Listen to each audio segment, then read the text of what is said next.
Owls are arguably one of the most distinctive groups of birds, and today they can be found in many different ecosystems around the globe. Some of these birds are rare small creatures that have to fear larger predators, whereas others are true giants and prey on a variety of animals across their range. In today's video, we'll be focusing on the latter, as I'll be ranking all of the 7 continents based on their largest owl. I'll be ranking the owls based on their maximum weight, but I'll also be including the wingspans for those of you who are interested. Without further ado, we can start off with our first continent, and unfortunately it's not hard to guess which continent it is.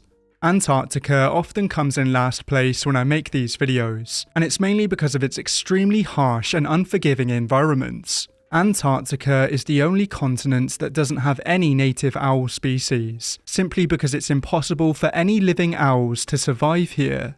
Even though there are some owls that can deal with extremely cold conditions in the wild, Antarctica is completely devoid of animals that usually make up owl diets, such as small rodents, reptiles, and amphibians. If an owl species were to survive here, then they would probably have to hunt penguins or ocean fish, but there doesn't seem to be an owl capable of doing this and surviving the harsh conditions of Antarctica. For this reason, Antarctica slots in at number 7, but thankfully our next continent has plenty of owls.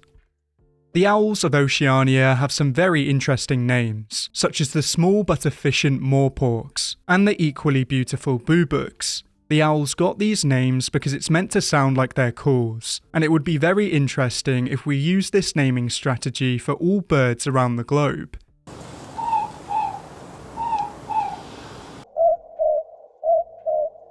The number of owl species in Australia depends on how you like to classify them, but most sources have the number of species at 11. This complication is because of the incredibly successful barn owl, which is the most widespread owl in the world. It can be found on every single continent except Antarctica, and it has many different subspecies around the world. In some cases, these subspecies have become so distinctive that they are classified as separate species by experts, and this is definitely the case in Australia.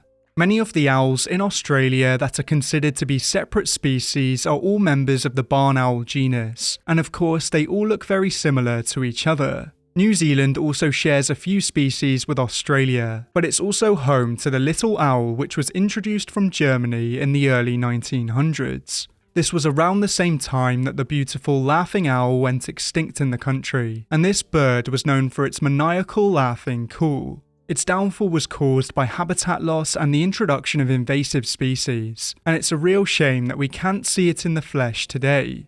The largest owl in Oceania can be found on the Australian mainland, and it has a very fitting name. The powerful owl lives up to its peculiar name, as it's an apex predator in its ecosystem across southeastern Australia. Some experts refer to this bird as the powerful boobook, as it's in the same genus as other boobuks of Asia and Australia. Unlike some other smaller owls that hunt small mammals and reptiles, the powerful owl prefers to hunt arboreal animals such as medium-sized marsupials. Arboreal mammals make up around 75% of their diets, and they'll target anything from gliders to koalas. These animals are sometimes many times their own size, which just shows how deadly these birds can be. This species is also a bit of an oddball when it comes to sexual dimorphism, because unlike most other owls around the world, the male powerful owls are larger than the females. Their mostly mammalian diets allow the males to reach some pretty impressive sizes, as they can achieve a maximum wingspan of around 1.4 meters, and they can reach a maximum weight of around 2.2 kilograms. This means that the powerful owl and Oceania slot in at number 6, and they are the main reason why many Australian marsupials fear the dark. South America is home to many weird and wonderful bird species, so it makes sense that it has a large number of unique owls. It's home to a variety of pygmy owls that mostly focus on smaller prey in their forest habitats, and it also has some very striking species that really stand out. The black and white owl, the spectacled owl, the buff-fronted owl, and the black-banded owl all have very interesting markings, whereas the crested owls are known for their extravagant ear tufts. Behaviour-wise, the most interesting owl in South America is arguably the burrowing owl, which can also be found in parts of North America. Unlike most other owls, this long-legged species is most active during the day, and it spends a lot of its time on the ground. As you might have guessed by their name, they do nest in burrows, but strangely they don't dig these burrows themselves. Instead, they often use abandoned burrows of other animals such as badgers and foxes, and these animals are on their long list of natural enemies. Their smaller size allows them to be more nimble, and the majority of their diet is made up of invertebrates. Just like the burrowing owl, the largest owl in South America can also be found in North America, and it's one of the most iconic birds in the region. The great horned owl also goes by the name of tiger owl, and this is the perfect way to describe its hunting style. They are incredibly stealthy and precise, and their prey often aren't aware of their presence until it's too late. Because it's found over such a large area, it has quite a few subspecies, and its size and diet varies greatly across its range. The South American great horned owl is slightly smaller than the horned owls further north, and the majority of its diet is comprised of mammals and birds. The females tend to be a little larger than the males, and even though they are smaller than the northern owls, they still reach some pretty impressive sizes. Their wingspan maxes out at around 1.5 meters, and they can reach a maximum weight of around 2.3 kilograms. This size allows them to hunt some pretty big arboreal animals, but of course they are still dwarfed by other predatory birds in their ecosystem. This means that the South American great horned owl is fit for number 5, and for our next section we'll be heading north. Because North and South America are connected, they share quite a few owl species, but there are also plenty of endemic species here too.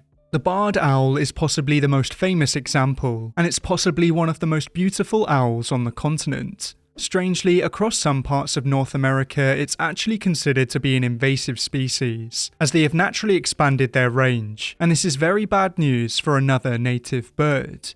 These birds were mostly only found on the eastern and southern parts of North America, but in recent decades they have migrated to the western parts of northern North America. This is very bad news for the northern spotted owl, which is preyed on and has to compete with the invading barred owls. The Stygian owl and the great grey owl are two very beautiful large species that can also be found here, but these owls are also found on other continents. The elf owl is another very cute species with a great name, and this little bird is mostly found in Mexico. It's only around the size of a sparrow, and it spends most of its evenings feeding on insects. You'll often find them nesting in cacti, and they are one of the most intriguing desert animals across their range. Really, I shouldn't be talking about this owl in this video, as it's actually the smallest and lightest owl in the world.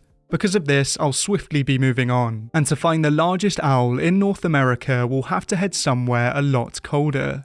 The snowy owl is native to the Arctic regions of both North America and Eurasia, and it has a number of unique adaptations that help it to survive in these frigid environments. It's the only owl in the world to have a mostly white plumage, and even their beaks and feet are covered with feathers to keep them warm.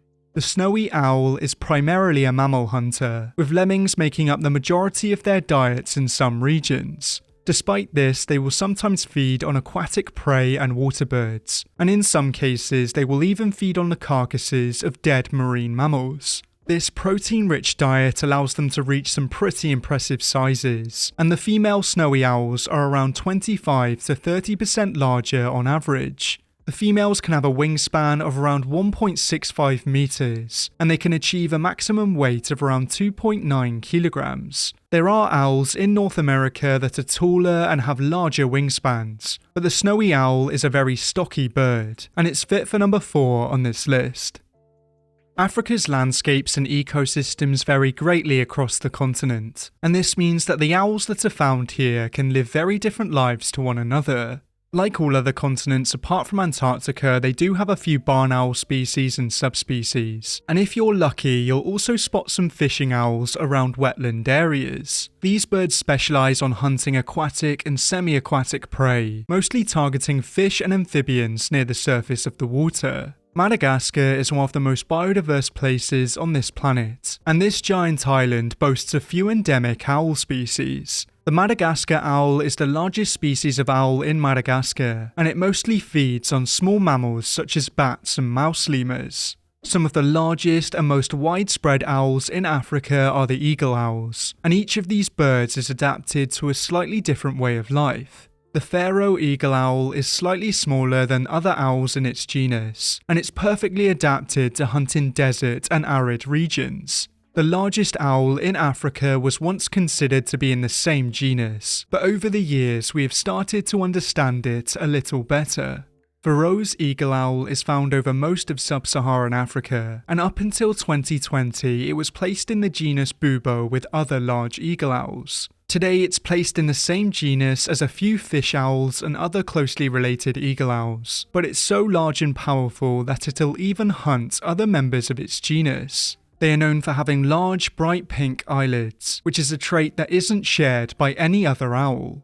Pharaoh's eagle owl is considered an avian apex predator, and they are opportunistic predators feeding on a wide variety of animals. The mammalian prey animals that are most often associated with this stealthy predator are hedgehogs, with them targeting 2 African species. These spiky mammals can be very awkward prey to target, but some larger specimens will even go after primates. This protein-rich diet allows them to become true giants, as they have a maximum wingspan of around 1.65 meters, and they can reach a maximum weight of around 3.2 kilograms. This means that Africa is fit for 3rd place, and for our next section we'll be heading north.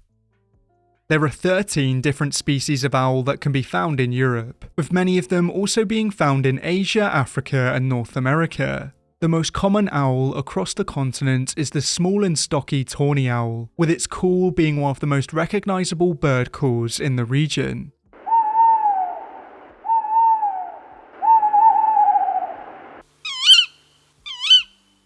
These owls are so small that they're often preyed upon by other European owls, but their woody plumage makes them very hard to spot. The Eurasian pygmy owl is the smallest owl in Europe, with them only being around 20 grams heavier than the elf owl on average. These tiny predators will often hunt birds and mammals of a similar size to themselves, but of course they are completely dwarfed by the largest owl in Europe. The Eurasian eagle owl is the 2nd largest owl in the world, and it has a giant distribution across Eurasia. It's known for its large fluffy ear tufts, and for its piercing orange eyes. They aren't very picky when it comes to what they feed on, with them targeting a wide variety of mammals, birds, reptiles, fish and amphibians. Large individuals will even target larger mammals such as deer, foxes and young boar, so really most European animals have reason to fear this elusive predator. The Eurasian eagle owl has a maximum wingspan of around 1.88 meters, and it has a maximum weight of around 4.6 kilograms. This means that the Eurasian eagle owl and Europe slot in at a close number 2, and for our final continent we'll be heading east. Because we've been all over the world looking at different owl species, we've already covered many of the species that can be found in Asia. Despite this, there are some weird and wonderful species that haven't featured, such as the strange-looking oriental bay owl, and the beautifully coloured spotted wood owl and Philippine scops owl. Of course, Asia is also home to some true giants, with some honourable mentions being the Ural owl, the Philippine eagle owl and the Indian eagle owl. These giant predators still fall short of the 1st place prize, and to find the largest owl in the world you'll have to look in the Far East.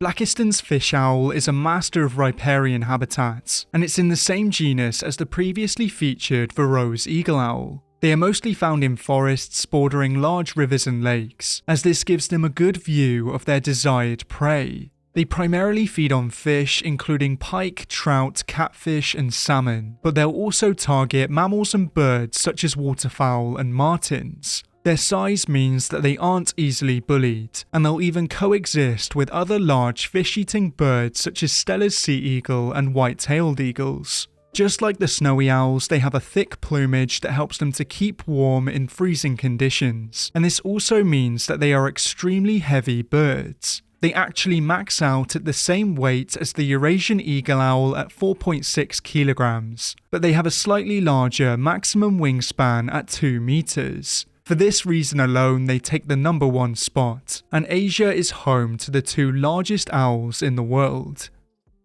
Of course, there are many other weird and wonderful owls that I could have featured, so if you think you know of any, then let me know down in the comments below. But for now, thank you for watching, and I'll see you next time.